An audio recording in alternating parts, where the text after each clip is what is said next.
নমস্কার বন্ধুরা, পাপিয়া কিচেনে জানাই সবাইকে স্বাগত। আর আজকে রান্না করব পনির। তার জন্য কড়াইতে তেল দিয়ে দিয়েছি আর পনিরগুলো এই সাইজ করে আমি কেটে নিয়েছি।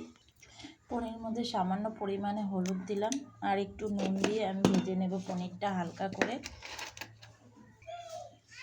পনিরটাকে নুন দিয়ে দিয়েছি, তেল আমার গরম হয়ে গেছে, এখন আমি পনিরটা ভেজে নেব।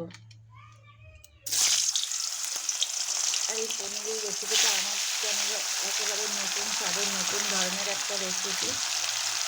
আমি এর আগে পনিরের কোনো রেসিপি দিইনি আপনাদের।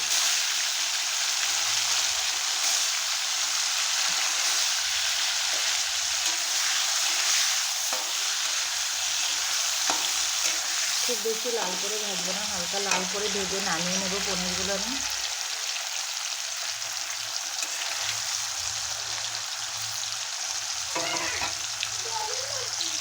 পনিরটা আমার ভাজা হয়ে গেছে, এখন আমি পনিরগুলো নামিয়ে নেব। পুরো নিরামিষ আজকে পনিরের রেসিপি। কড়াইতে জিরে দিলাম, শুকনো লঙ্কা, তেজপাতা। জিরের পরে আমি দিয়ে দিলাম আলুটা এখন আমি লাল করে ভেজে নেব পনিরের জন্য। আলু আমার ভাজা হয়ে গেছে পনিরের জন্য, এখন একটা গাজর দিয়ে দেবো পনিরে। গাজরটাও চাক চাক করে কেটে নিয়েছি।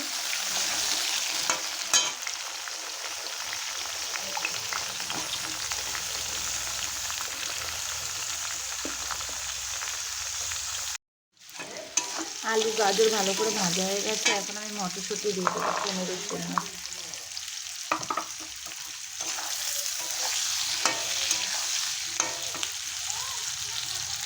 আর এখন আমি পনিরের জন্য মশলাটা রেডি করে নেব। 4টে কাঁচা লঙ্কা, গাজর, টমেটো, জিরে।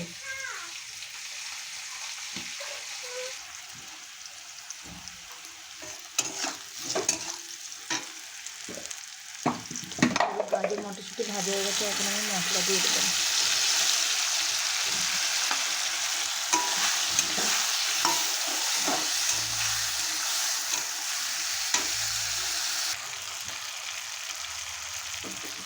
দিয়ে দিলাম পরিমাণ মতো হলুদ।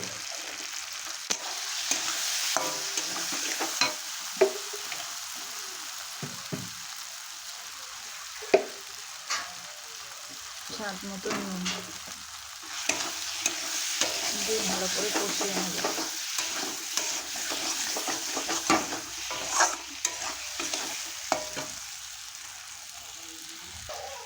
খুব ভালো করে আমার কষানো হয়ে গেছে, এখন আমি জল দিয়ে দেবো পনিরের তরকারিতে।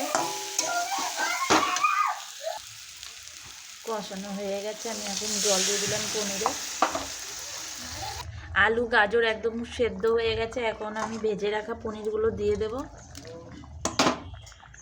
আলু পনির একদম পারফেক্টভাবে রেডি হয়ে গেছে খাওয়ার জন্য। আর আমার পনিরের রেসিপিটা দেখে যদি ভালো লাগে, লাইক, কমেন্ট, শেয়ার আর সাবস্ক্রাইব করে দেবেন আমার চ্যানেলটাকে। আর এইভাবেই আমার পাশে থাকবেন। এখনের মতন টাটা, দেখা হচ্ছে নেক্সট ভিডিওতে। পনিরটাকে এখন আমি নামিয়ে নেব।